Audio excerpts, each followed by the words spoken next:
동양일보 TV 사람 풍경입니다.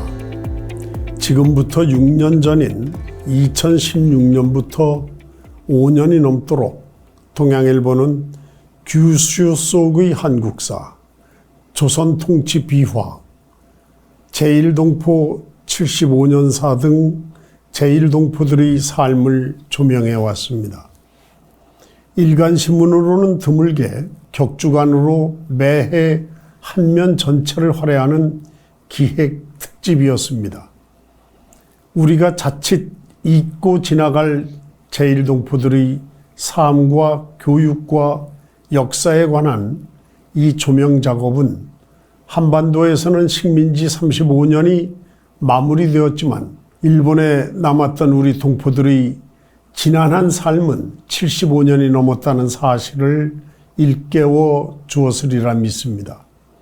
결코 짧지 않은 5년 10개월간 제1동포들의 한 맺힌 순환사를 연재해 주신 이충호 박사를 이 자리에 모셨습니다. 나와주셔서 고맙습니다. 네, 감사합니다. 예, 고맙습니다. 지난 8월 1일자로 동양일보에서 제1동포 75년사를 마무리하면서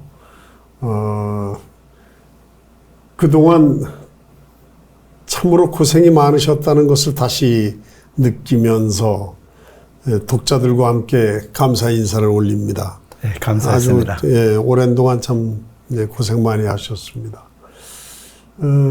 요즘 건강은 어떠신가요? 아주 좋습니다. 아, 좋으신가요? 예. 뭐 연구를 계속 더 많이 하셔야겠네요. 네, 감사합니다. 이 박사님 고향이 어디시던가요? 경북 김천입니다. 김천. 예, 직기사 항악산 밑에서 예. 자랐습니다. 고등학교 시절까지. 그런데 그 지역이 1914년 일제시대까지는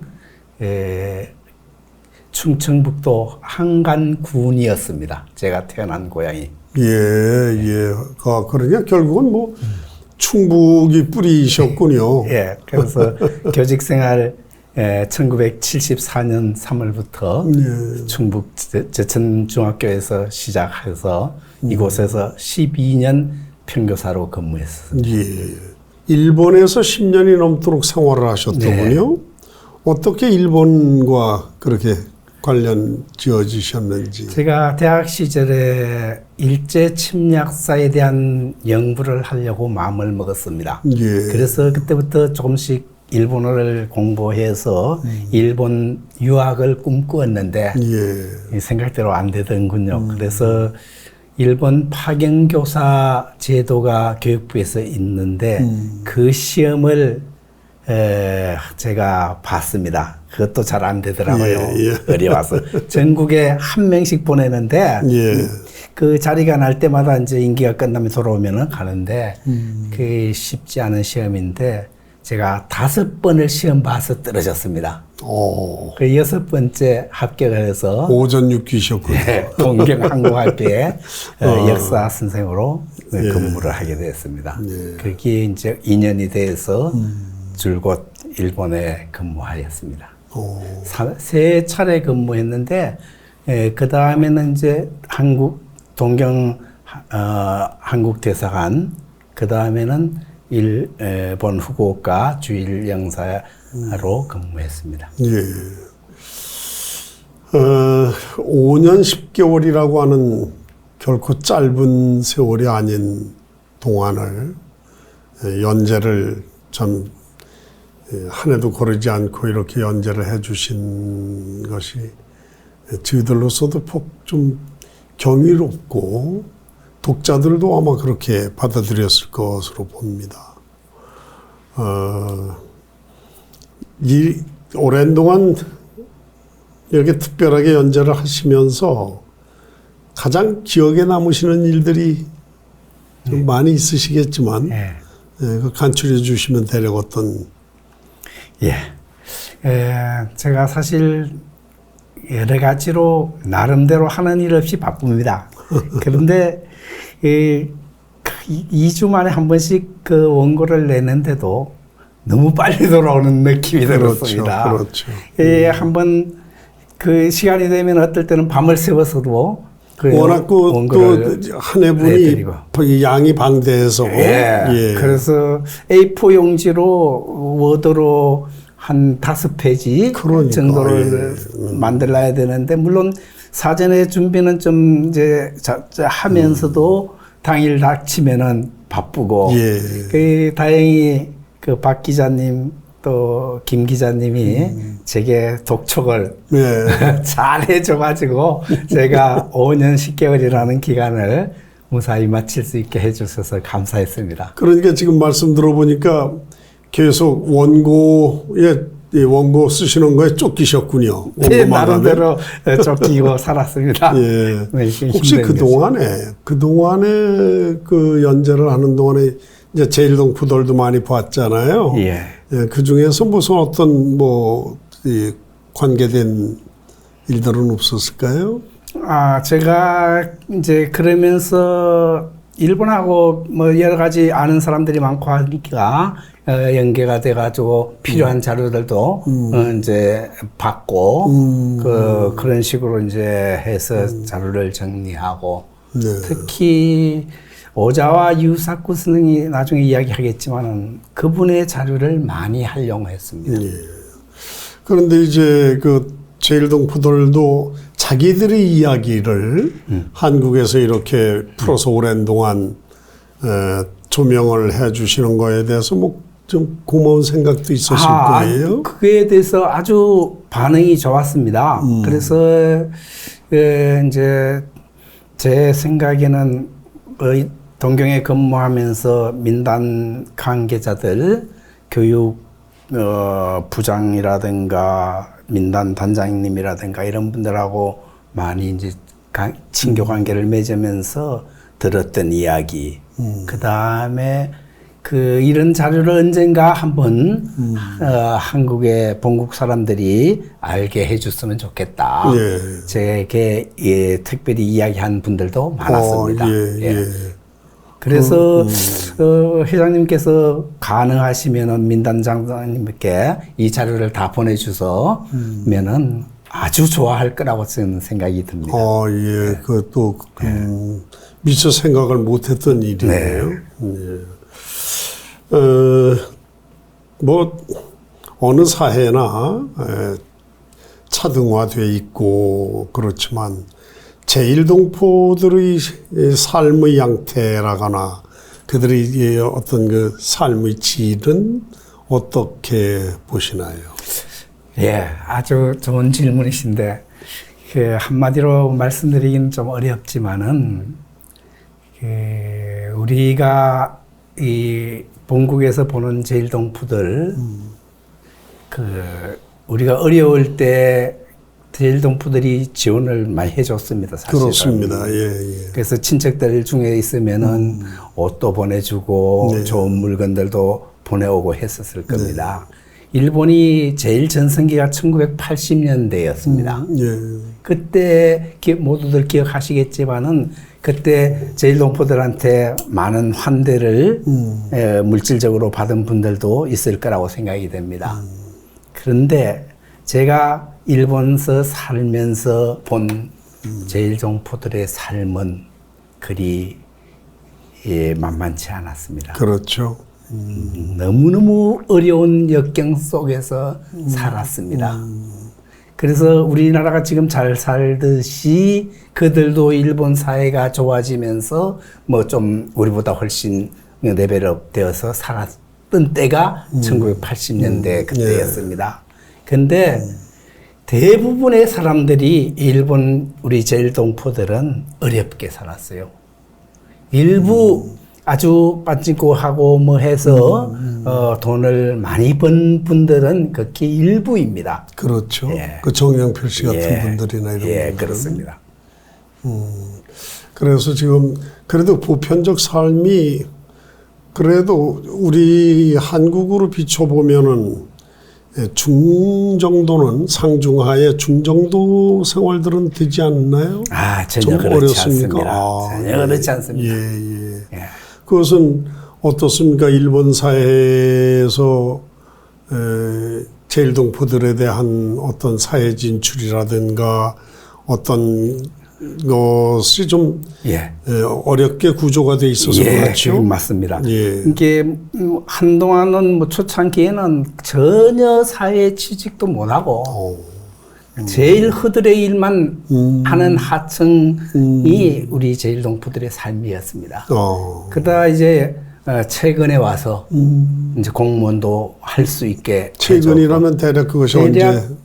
제가 일본 생활을 할 때도 거의 뭐 공무원 진출이 불가할 정도였습니다. 그러니까 2000년대 이후부터라고 볼 수 있죠. 그럼 불과 뭐 20여 년 그렇죠? 고생 많이 했습니다.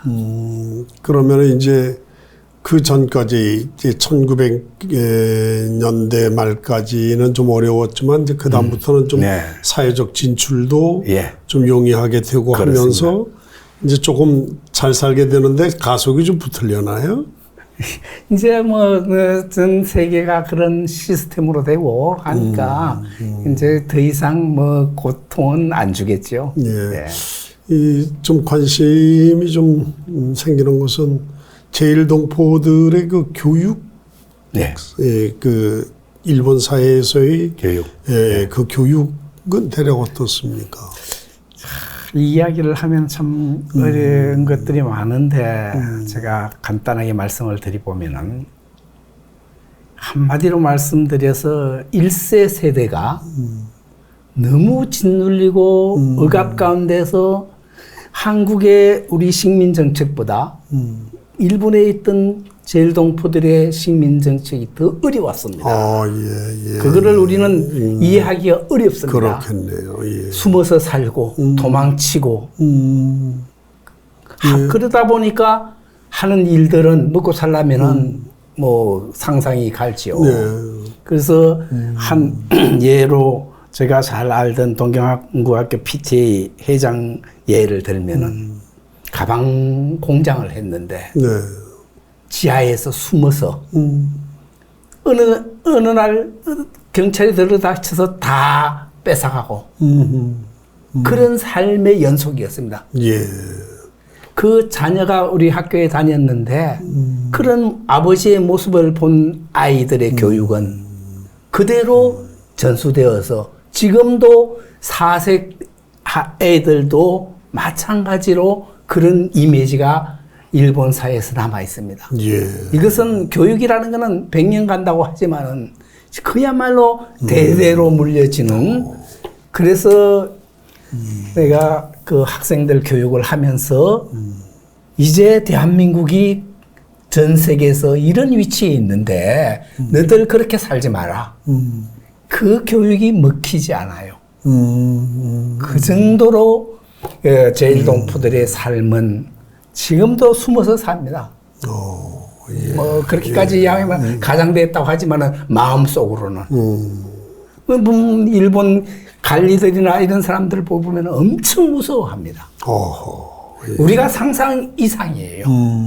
우리 식민지 시대에 살던 모습이 지금 4세 제일동포 후손들에게까지 그 영향이 남아 있습니다. 4세까지도. 이게 교육의 힘이라는 게 그렇게 나타나는 거예요. 근데 그것이 이제 1세대의 그런 것들이 2세대, 3세대, 4세대까지 지금 전수되는 거예요. 전수되면 이게 앞으로 언제쯤이나 돼야 가실까요? 그건 참 어려운 일인가요? 개인차에 따라 다르겠지만은 이제 곧 뭐 대학에 나오고 고등교육을 받고 하다 보면은 이제 많이 가시되겠지요. 근데 그 이미지라는 거는 그 영상이라는 거는 우리가 어릴 적에 할아버지 할머니한테 배운 그 모습 그대로 아이들에게 전수되어 가는 거죠. 그래서 이 식민지 교육의 영향이 엄청 큰 겁니다. 그렇죠. 우리 한반도에 남아있는 영향보다 일본 본토에 제1동포들에게 남아있는 식민지 교육이라는 거는 이거는 쉽게 사라지지 않습니다. 그 정신적인 그 압박감 같은 것들이 5세대쯤 가면 좀 엷어질까요? 뭐 지금도 많이 얇아져 있는 있지만 속으로 들여다보면 그런 그게 이제 지식을 많이 쌓고 그 경제적으로 부유해지게 되면은 그게 희박해져 가지만은 못 사는 계층은 여전히 계속 이어갈 거라고 생각이 됩니다. 그렇겠죠. 밀주 담아가지고 팔다가 들켜가지고 뭐 감옥 가고 별의별 순환 얻어맞고 그런 내용들이 제가 제1동포 75년사에 정리가 되어 있습니다. 아, 참 슬픈 일인데 이제 이 한일 간의 이 정치 경제적인 이런 또 사회적인 이런 갈등 구조가 더 또 어려워지게 만들겠네요. 더. 그렇습니다.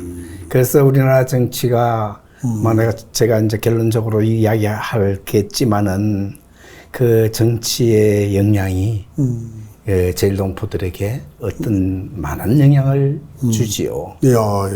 또 한 가지 덧붙여 본다면은 제1동포 사회가 그런 가운데 민단과 조총련이 나눠져 있잖아요. 그런 그 사회에서의 또 갈등이 아주 심하고 그래서 우리는 제1동포들을 진짜 좀 많이 이해해야 합니다.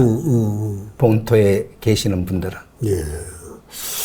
그 젊은이들의 생각은 어떤가요?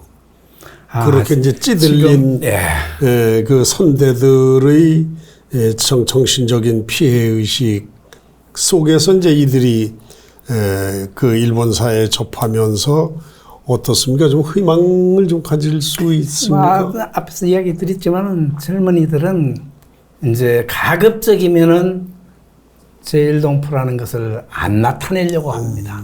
사회생활을 하면서. 그게 이제 1970년, 80년, 90년대까지는 아주 심했습니다. 심했고. 근데 이제 지금 2000년도 이후부터는 이제 많이 좋아졌지요. 그런 면이. 지금 일본에 있는 제1동포의 전체 숫자와 제1동포라고 우리가 보는 우리 동포들 쪽하고 또 조총련 쪽하고 그 비율은 대략 어떻습니까? 1940년도 초반에 우리 한국 사람들이 일본에 400만 명 정도가 건너갔습니다. 그렇죠. 건너간 것이. 엄청난 숫자죠. 그래서 45년 해방이 되고, 뭐, 거의 한 3분의 2 정도는 귀국을 했다고 보죠. 그렇죠. 근데 귀국하는데 무지하게 어려웠어요. 그렇죠. 예를 들면 후쿠오카 항해, 하카다 항해 귀국선을 타려고 전국에서 모입니다. 제일 가까운 데가 거기니까. 그래서 귀국선 타려고 이제 용돈을 준비해 온 것을 기다리다가 다 써버립니다. 별 못합니다. 그냥 주저앉아서 그 일본 사회에서 사는 사람들이 지금 제1동포들이죠. 그 돈 있어가 귀국한, 아이로 쓰고 해가지고 귀국한 사람들은 다행히 왔지만은. 근데 지금 말씀하신 대로 조총련하고 민단의 비율이 지금 정확하게 구별하기는 어렵습니다만은 그 민단에 등록된 숫자하고 조총련에 등록된 숫자하고 비교해 보면은 월등하게 조총련이 많습니다. 그렇습니까? 조총련이 이렇게 많습니까? 대략 뭐 한 6대4 정도 된다든가 뭐 그렇습니까? 그거보다 더 이상입니다. 합니까? 그건 상상 밖이네요. 왜 그런가 하면은 해방된 이후에 그때는 모두 조총련이라고 했습니다. 조선총연맹. 거기에 다 들어있었습니다. 그러다가 남북한이 이제 나눠지면서 그 지역 사회에 김일성 정부가 지원하는 을 받는 사람들은 조총련 그대로 있고 그 다음에 이승만 정부가 지원하는 사람들은 거류민단으로 이제 됐습니다. 근데 그때 우리 이승만 정부에서는 거의 무시했습니다. 저런. 반면에 김일성 정부에서는 엄청난 자금을 대주고 생계를 이어갈 수 있도록 만들어줬어요. 그러니까 그 사회에서 살기 위해서는 조총련들이 당연히 많죠. 그렇게 된. 지금 우리 민단 쪽에는 중고등학교 과정이 있던가요? 예. 대학은 없고. 예. 조총련 쪽은 어떻습니까? 조총련은 조선대학이라고 조선대학. 있습니다. 그리고 민단 측에서는 지금 4개 학교가 있는데 동경항구학교, 오사카에 2개, 교토에 1개 이렇게 있고 이 원래 조총련이었기 때문에 그때 당시에 학교가 전부 그냥 조총련으로 넘어갔었어요. 그래서 지금도 아직 한 150개 정도는 조총련 학교가 있을 겁니다. 참 이거 뭐 그러니까 서러운 사실이구나. 그 북한 교과서를 그대로 갖다 쓰고 북한에 교육을 받은 사람들이 교편 생활을 거기서 하고 있으니까 우리 그 대한민국 정부에서는 이 점에 대해서 좀 생각을 해볼 문제죠. 우리가 왜 그런 것들을 그걸 회복을 못하고 그거 참 그렇군요. 그러면 저쪽은 초중고 과정이 한 150개쯤 되고 대학이 하나 있고 그 대학은 어떻습니까? 대략 일본 사회에서는 뭐 그렇게 구별할 수 있는지 모르지만은 뭐 1, 2류 뭐 3류 이렇게 따지면 대략 중간쯤은 갑니까? 그렇게는 아니고 안 되고 그냥 조총련 학교 나온 아이들이 무조건 그 들어가는 건 그런 시스템이니까 일본 학생들은 거의 없을걸요. 대학은 그 조선대학은 몇 명쯤 됩니까 학생 수가? 제가 정확하게 지금 숫자를 기억하고 있지 않는데 요즘 또 어떤지도 모르겠고 그냥 우리나라 단과대학 정도 생각하면 될 겁니다. 그런데 왜 우리 한국 쪽에서는 그 대학 설립에 대한 생각을 못 하고 있나요? 박정희 정부 때 좀 거기에 대한 생각을 했고 또 그 후에도 1980년 이후에 고려대학에서 어플라이를 한참 하다가 중단된 걸로 알고 있습니다. 참, 앞으로 갈수록 편차가 심해지겠네요. 제일동포들이 보는 한국과 북한에 대한 그 생각, 그 시각은 어떤가요? 제일동포들이 보는 북한 제일동포가 이 확률상으로 그쪽이 워낙 많긴 하니까.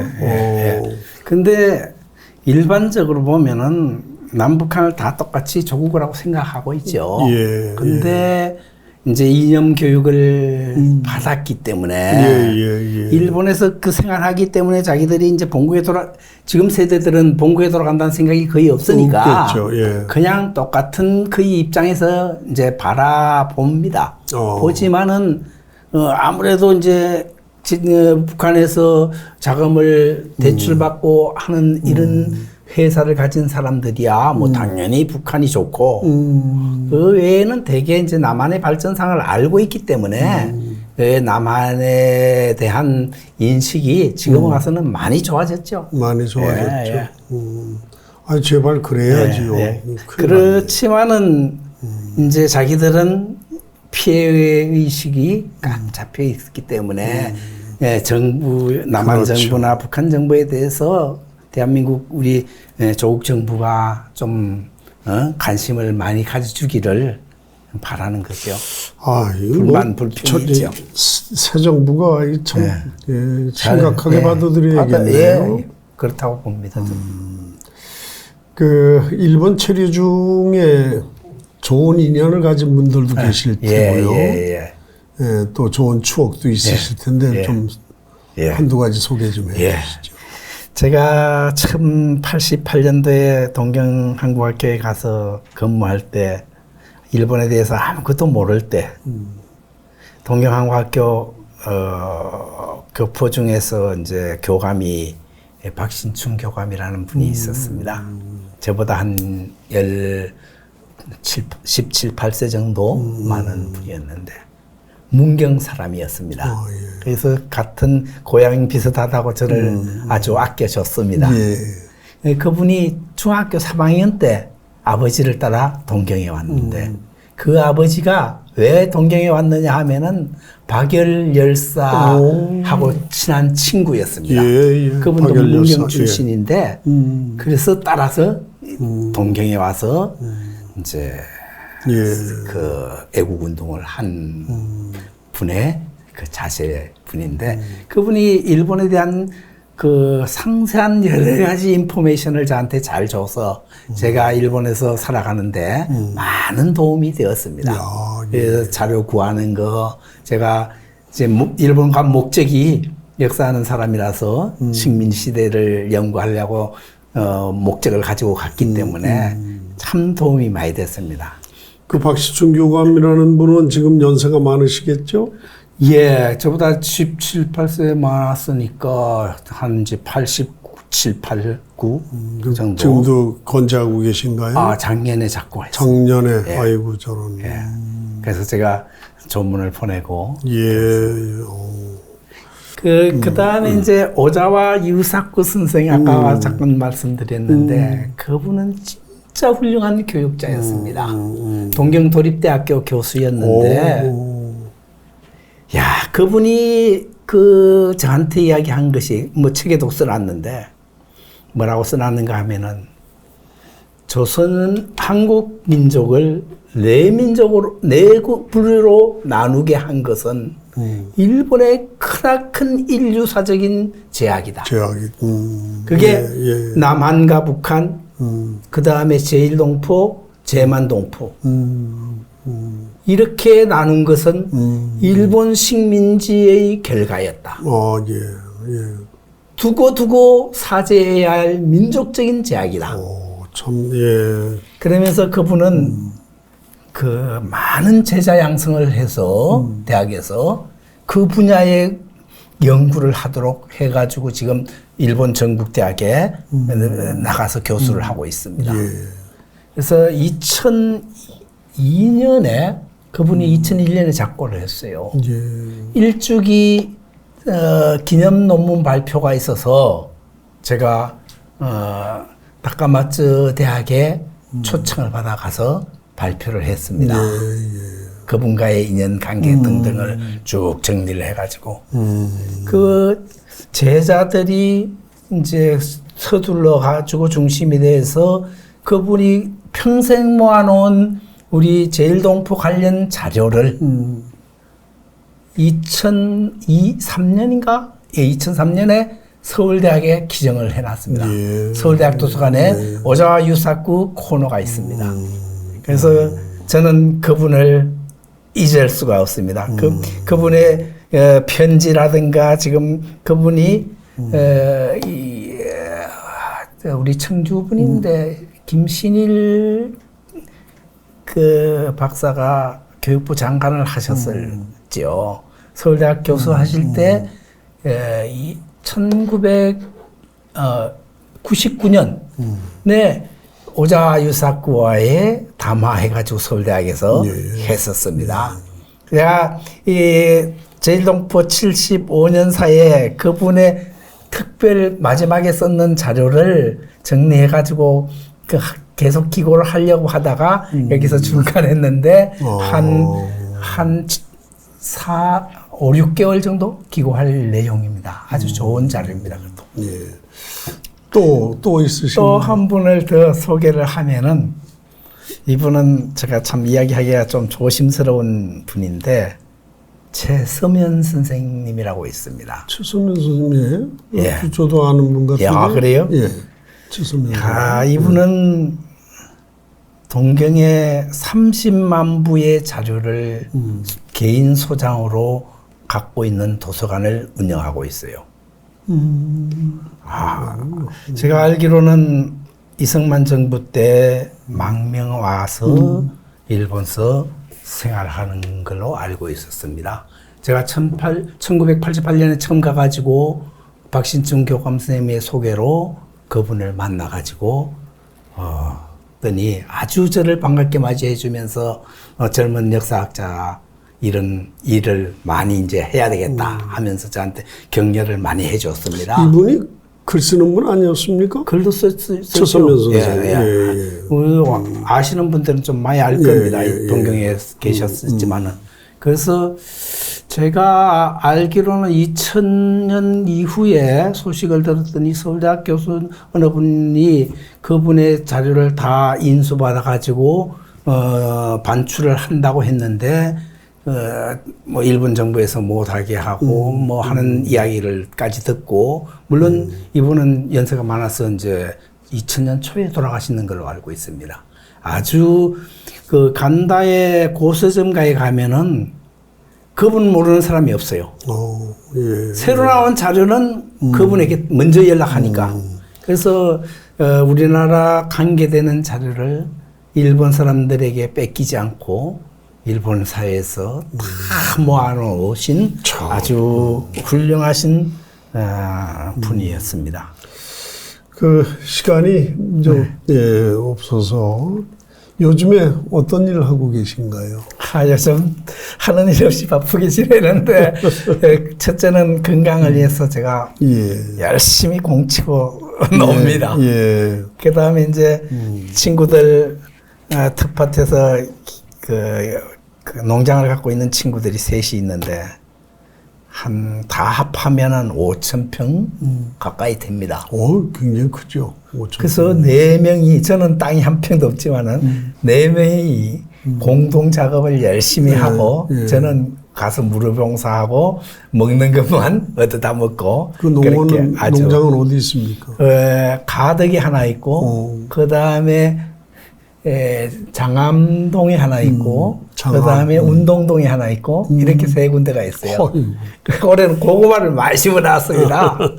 그래서 그 다음에 제가 아침에 눈만 뜨면은 일어나서 하는 일이 있습니다.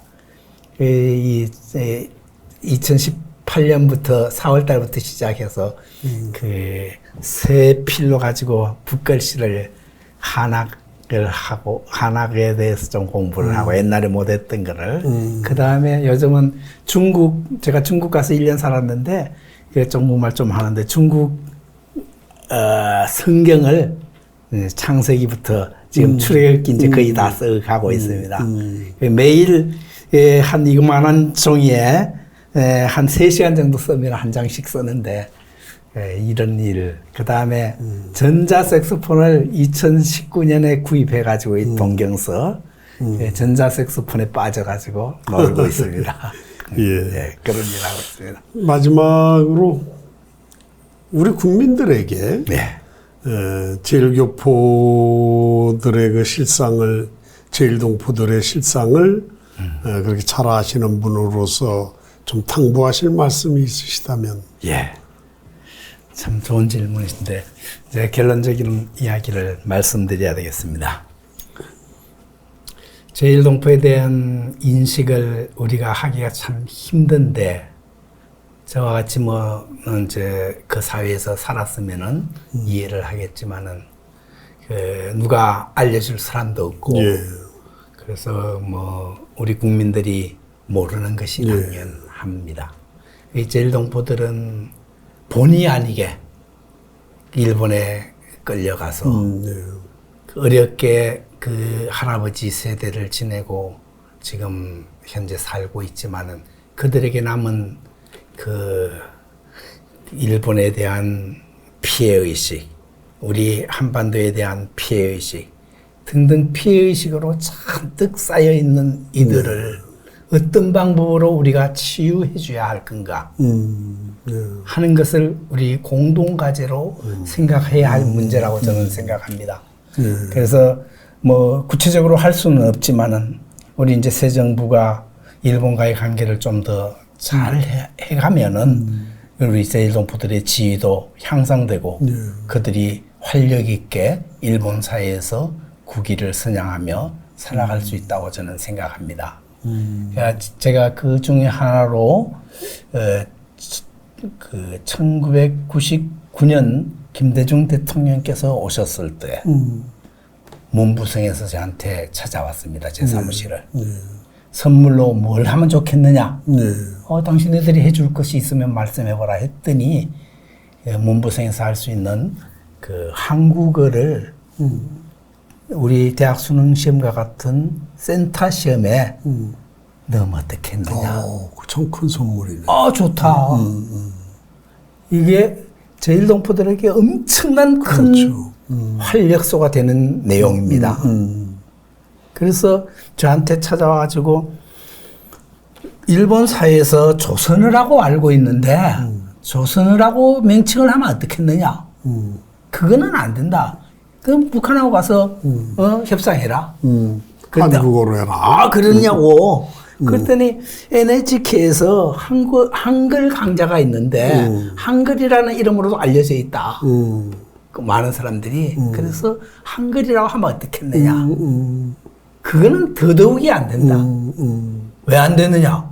그렇길래 제가 우리가 당신네 나라 말을 일본어로 하지 않고 가나라고 하면 좋겠느냐. 그렇죠. 문자의 이름이다, 그거는. 그렇죠. 그건 절대로 안 된다. 그래서 한국어로 해야 한다. 그래, 몰랐다고, 죄송하다고.